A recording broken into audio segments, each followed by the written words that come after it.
Welcome to the Fashion Accessibility Project at the Black Box Theater. Please locate the exit nearest to you. In the event of an emergency, please proceed through that exit and away from the building. Thank you and enjoy the show.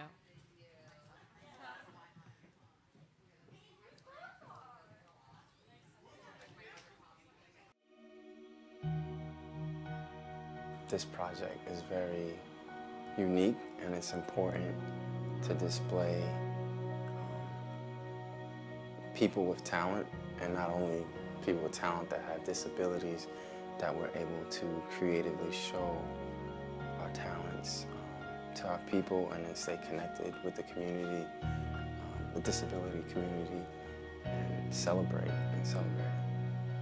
As a person with an invisible disability, most people in my life actually see me as an able-bodied person. So one of the reasons I decided to be a part of it was because those invisible disabilities are much more common than people realize. And it's really difficult to necessarily meet someone and make any kind of assumptions about whether they're able-bodied or whether they have some kind of disability. As far as the general public learning about this challenge that all of us go through in our own ways with fashion, I know I learned things that I never even thought about, like how big a struggle it is for some people to put shoes on. How buttons, something that we sort of take for granted every day can be a 30-minute process for somebody. And so, I just would like people to take a moment and sort of put themselves in somebody else's position. Even though you have a disability, you should try and make fashion, accessible to everybody. Don't just limit it to don't limit it to those able-bodied. Everyone's human. Fashion is human. So fashion is human. So why not? No, I think it's been really cool, and it's been great to kind of bring the community together. A lot of the different organizations, a lot of different leaders, and having the Epicenter team really pulling that together, and again, not even making it really about disability, but more making it about innovation and fashion and kind of a broader social justice lens, which I know is what Epicenter is all about. And so that's really been cool, just to be a part of it. I think the Fashion Accessibility Project is really unique, and it's really important because, Eli and I always talk about the fact that, it's trying to take things out of the realm of it being siloed in a disability issue, and instead bringing it out and talking about it and bringing it out of the closet so that people can see that it's really just about universality and that we all come in different shapes and sizes. Yeah, I ended up working with Keith, and we had a great conversation, and it really changed my whole perspective about fashion because, for one, Keith he's wheelchair bound, and I didn't really take that into account, from like most of my pieces, because I do a lot of jerseys. But after hearing about his story and knowing that he's a presenter and knowing his style, he does hip hop, and he also he's a comic. So I ended up taking some business aesthetic and then some sporty aesthetic and meshed it together, and that's what we came up with, a sweatsuit, business suit. Well, I think this project aims to challenge and change stereotypes about disability and what it means to be beautiful. So both of those things are important for not only people with disabilities to understand, but people in general. So changing misconceptions about disability. And I think that will change in society and hopefully change for people with disabilities themselves and how they view them. Fashion, people like to kind of poo-poo it and think of it as this frivolous pursuit, when it actually is very politically charged. Self-expression. You need to have freedom of self-expression. So fashion in that regard, when you think about it, is like, you want to be able to put on whatever you like to wear to go wherever, whether it's casual, whether it's some leisure pursuit or something more professional, or something in between. You need to have that freedom of choice. And in freedom of choice, you need to have many choices because we have so many different disabilities. We're so happy to be part of this. It's been such an amazing experience. personally, having a daughter that has challenges, showing that you can offer them freedom has always been my goal for her. And I think getting this type of product out there to other families, and not just children, but adults and adolescents who have similar mobility issues, is just so important to see that they can be independent, you know? It's been like a really eye-opening experience just to go through this process. Like even like with working with Laura, you know, and us creating her dress. So she's wheelchair bound, and you imagine like she's going to be wearing a wedding gown, you know, and so like a wedding gown has like tulle and all of that stuff in it, you know. And if you remember as a little girl, you had like those poofy dresses, like, you know, and the stuff that used to stick you when you're walking or whatever. We want to make it comfortable for her. So like, there's no reason for us to have tulle all around the skirt, which a normal dress would have that. Everybody has the same desires, you know what I mean? To look good and and also be in command of your wardrobe and you know, your mobility and all those kinds of things. So because that was the thing I think I wanted most from the beginning. Like I wanted her to feel pretty and special and you know, and wear something glamorous, because I think for a lot of people, you know, it's either an afterthought or it's an adaptation of something. And I didn't want to go in with a kind of preconceived notion of a design and then, you know, just adapt it. I wanted to really design from the realities of it.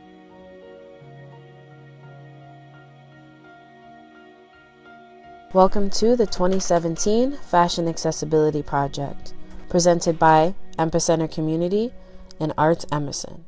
A special thanks to all of our community partners, Partners for Youth with Disabilities, Soul Touch and Experience, JB Access, Power of Sport, Runway of Dreams, Open Style Lab, New Balance, The Oat House, Boston Fashion Week, Arts Connect International, VSA Massachusetts, the Multicultural Independent Living Center of Boston, last but not least, the Boston Foundation.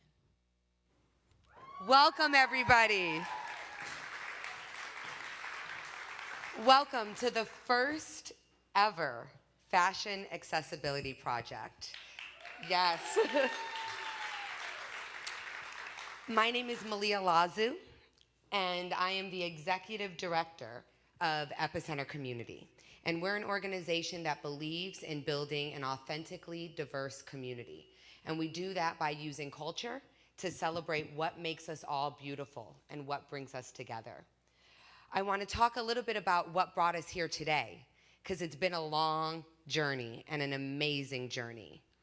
In 2015, we were talking with some of our members of our community about the 25th anniversary and celebration of the Americans with Disabilities Act. And while we were talking about it, members of the community expressed to us that the celebrations were lackluster, that they were more about disability than celebration, that they were more about curb cuts and being able to get into buildings than they were about humanity. And so we decided we were going to change that. And when we were trying to figure out what is the best way to do a cultural celebration of the beauty of disability, we kept on talking about fashion, which is something that people with disabilities don't have as much access to as temporarily able-bodied people. So whether that's a button that might take you 30 minutes, or a zipper, or a bend in a leg, or whatever it might be, it stops your self-expression. I mean, as Heather said, fashion might be poo-pooed, but all of us here thought long and hard about what we were going to put on before we came. And if you had to cut down that choice based on what you were able to do, I think we can see why we needed a fashion show to celebrate the Americans with Disabilities Act. So we started off about 8 months ago at the Museum of Fine Arts, and we did a charrette with people from the disability community, people from the theater community, and people from the fashion community. And we all got together and we talked about how we were going to do this show, what the stage needed to be, how we were going to fully integrate. So some of the things I'd like to point out to you is We have full integration of ASL, so everyone is getting ASL. We have integrated seating, and we're also going to be doing the audio description live. So if there's anyone visually impaired, they are not wearing a headset today. They're going to experience the show just like the rest of us. And those are just some of the things that we wanted to do to show how easy it is to build an integrated show, to build an accessible show. We had to learn a lot.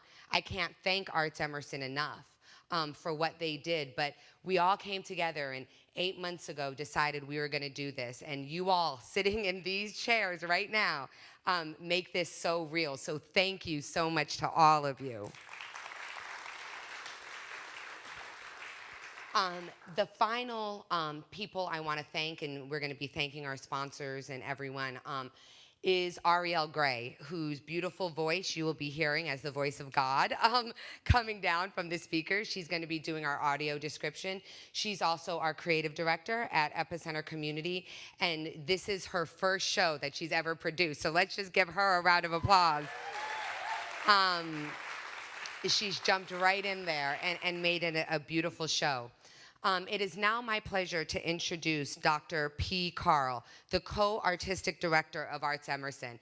And he's someone who, I come a lot to Arts Emerson with crazy ideas. And he's someone who says, yeah, sure, let's try it. And we end up with what seems like the first disability fashion show in New England because they're so willing to be open to this kind of craziness. So Dr. P. Carl, please.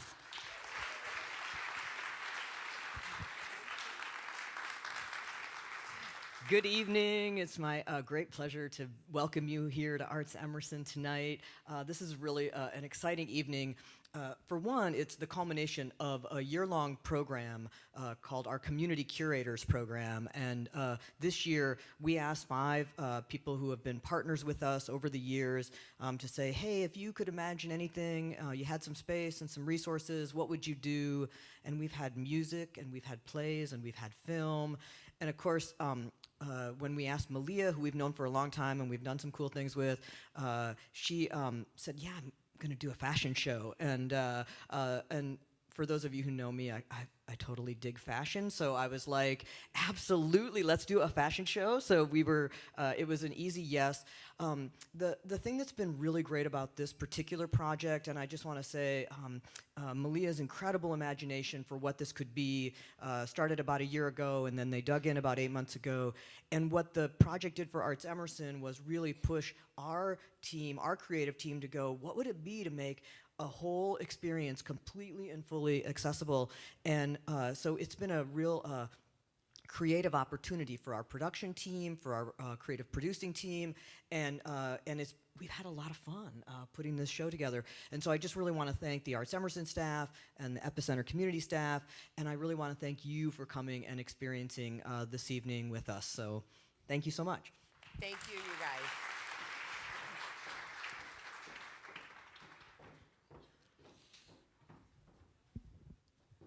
Hello, everyone. How are you guys doing tonight?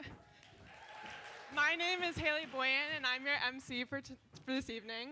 This is a really important night because a year ago, the disability community came together with Arts Emerson and Epicenter Community to put together a fully inclusive fashion show that focused on the humanity of innovative design. 2015 marked the 25th anniversary of the Americans with Disability Act, and we felt that fashion, which is an important part of our autonomy over our bodies, was left out of the celebration. So then we decided to put together this project. I came to this project a year ago, and I am literally so glad I did. I have mild cerebral palsy, and living with a disability means that I have to look at fashion differently. Things like buttons, zippers, and non-breathable fabrics pose problems when it comes to finding clothing that is wearable and fashionable and inclusive, and you just want to look good. So by pairing designers with models and trying to find and design clothing that is specifically suited to their lifestyle and need, we were able to educate the greater community about what disability is and what beauty is, and about disability visibility in the fashion industry. So we have literally such a great show for you tonight. I am so excited. So without further ado, let's get the party started. And first up is Be Free Zip-On Adaptive Pants and their models.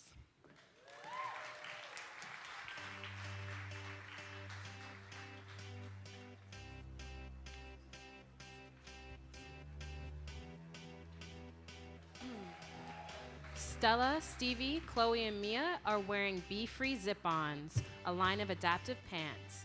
Tonight they are featuring their kids line, but they are also available in adult sizes. Zip-Ons are made with soft, moisture-wicking fabric and an elastic waist. They have zippers that span from waist to hem, allowing them to open completely on the sides.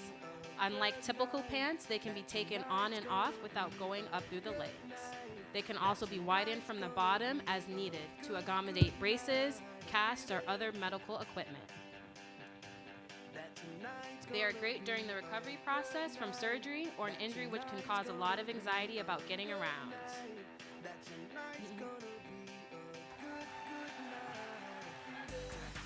Stella loves to wear her zip-ons for PT appointments. She can take her adaptive pants off and on without dressing. Tonight she is wearing a pair with ring pull so she can do it all herself. For some kids, managing multiple tasks can be quite challenging. Unlacing shoes, undressing, and lacing back up can be stressful, especially if you are in a hurry to get on the soccer field like Chloe and Steven.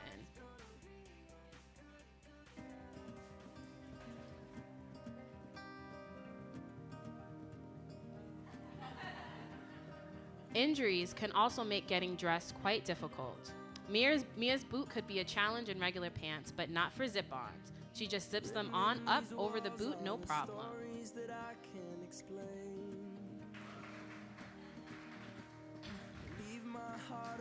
What to wear and getting dressed can be an everyday challenge or a temporary one during injury and recovery periods. The hope of Be Free, LLC, in creating zip-ons was to provide freedom during these times.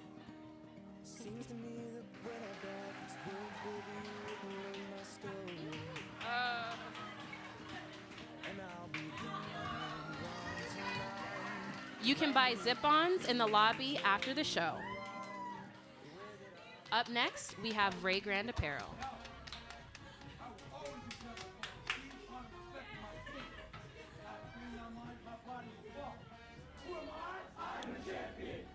Ray Grand Apparel is a celebration of overcoming adversity and expression through clothing.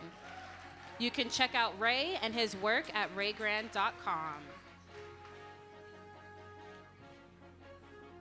Ray is wearing one of his own original designs. He is a seated wheelchair user who uses his life experiences to bring inspiration to others around the country. He is wearing a black and white baseball jersey with contrasting gray trim on front and sleeves. Ray Grand is on the back in bold red graphic lettering. The jersey also features a fishtail bottom hem, which ensures back coverage. Thank you, Ray.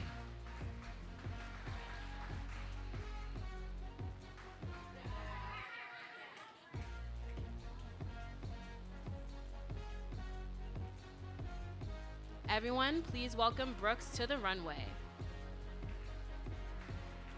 Brooks is 5'5" with honey brown hair and porcelain skin. She is wearing one of Ray's athletic designs. She's wearing a relaxed fit white baby t-shirt made of a breathable cotton blend. On the front of the jersey is Grand Champion in bold black and red letters. Ray wanted to convey the spirit of fight and perseverance. Thank you, Brooks.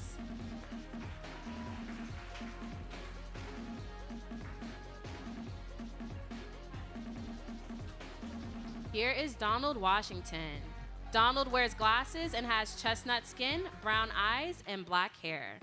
He is wearing a green old school football jersey. The jersey is made out of cotton jersey knit blend that makes it easy to move in. On the jersey are front and back yokes and contrast color accent stripes in the back. Thank you, Donald.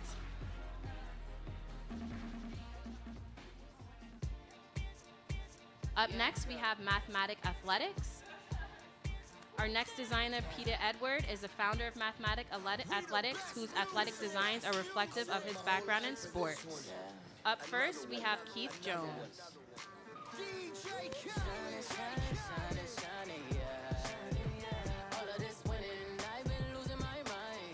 Keith is a smooth chocolate brother who is a seated wheelchair user. He is the founder of Soul Touch and Experience, and he is wearing a unique design that combines leisure wear with business wear. They took a traditional jogger suit and reconstructed it.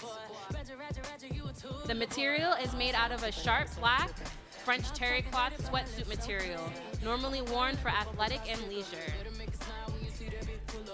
Thank you, Keith.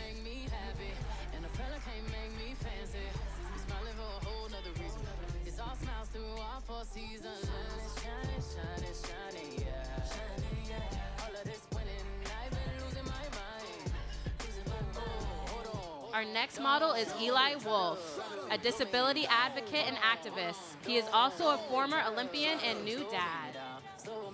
Eli stands at around 6 feet tall with ivory skin, brown hair, and brown eyes. He is also wearing an obsidian suit made of soft terry cloth and sweatsuit material. This is a perfect suit for comfort and style. The fabric makes it crease resistant and breathable, whether you are seated or walking.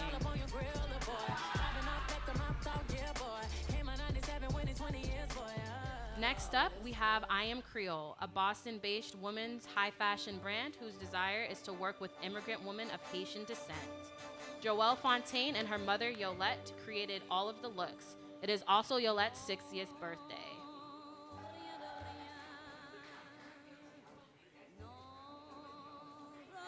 Our first model, Marty, is 5'4" with wavy chestnut hair and kind blue eyes.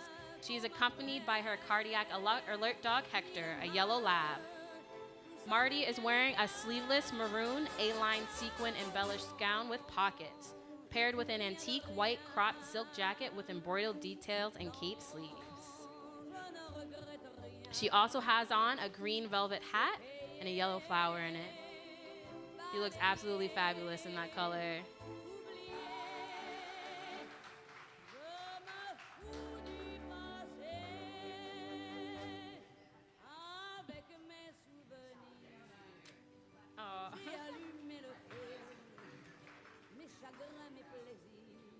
Thank you, Marty and Hector.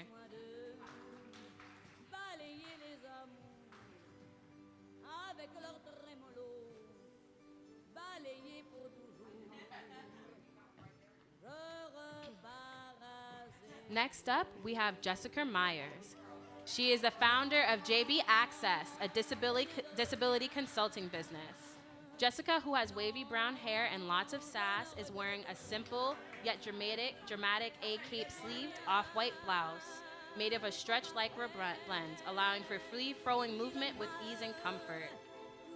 Her blouse is paired with an antique beige T-length A-line skirt with pockets and embellished tulle and sequin overlay. Thank you, Jessica. You look fabulous.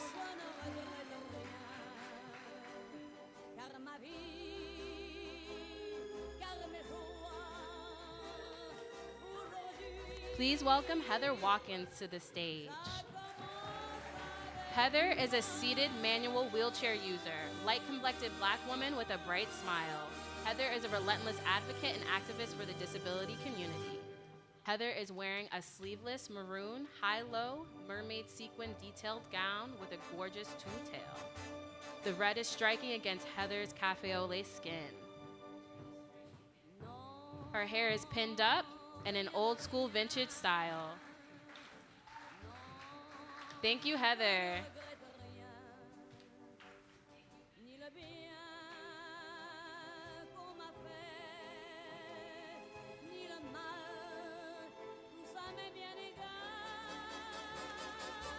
Next up, we have our lovely bride-to-be, Laura. Laura is getting married this year and worked with Joelle to design a wedding gown. She has always been into fashion. She says being in a wheelchair has its limitations, but dressing dapper doesn't. Laura has gorgeous blonde hair that cascades over her shoulders. She is wearing a sleeveless antique white crocheted lace empire waist gown with an off-white and rose pink skirt that matches the color of her maid of honor's dress. Laura looks absolutely beautiful in her hat as well. Laura's dress features less tulle than a traditional gown for comfortability, breathability, and ease of movement. Thank you, Laura. You look stunning.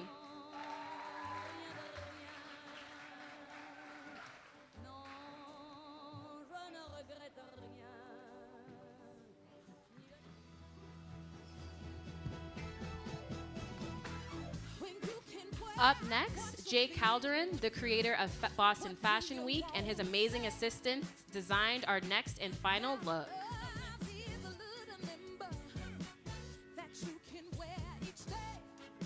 Everybody please welcome Sherry Blauett, our amazing former Paralympian athlete. She is a gold medalist and a new mom to beautiful baby Stella. Sherry is a seated wheelchair user with ivory skin and shoulder-length auburn hair.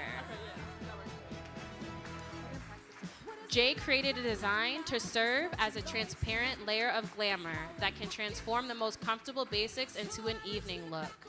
This dress is actually a two-piece outfit in black organza, trimmed with beaded lace, sequins, and ribbon. The wrap halter top features a set of triple-tiered flares that cascade off each shoulder. Sherry is opening up the skirt of the dress. The skirt is made of flared panels hemmed with horsehair, which redefine the silhouette of her chair when opened. The panels are easily folded onto her lap when she is in motion. Thank you, Sherry. You look gorgeous in that black dress.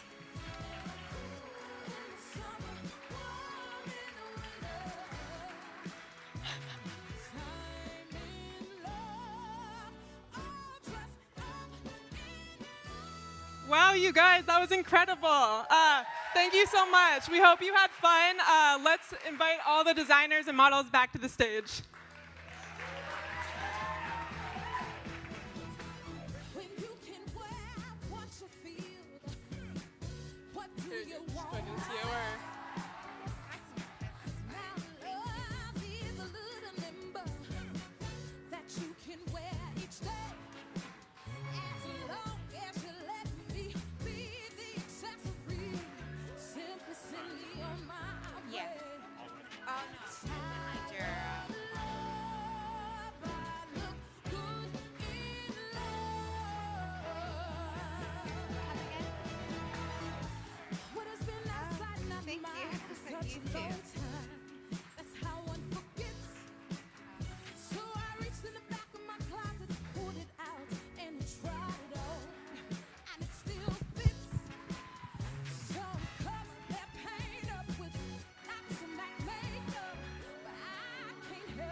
Thank you again for joining us for this truly wonderful and innovative night. And shout out to Claude Michel for dressing our beautiful, beautiful MC, Haley.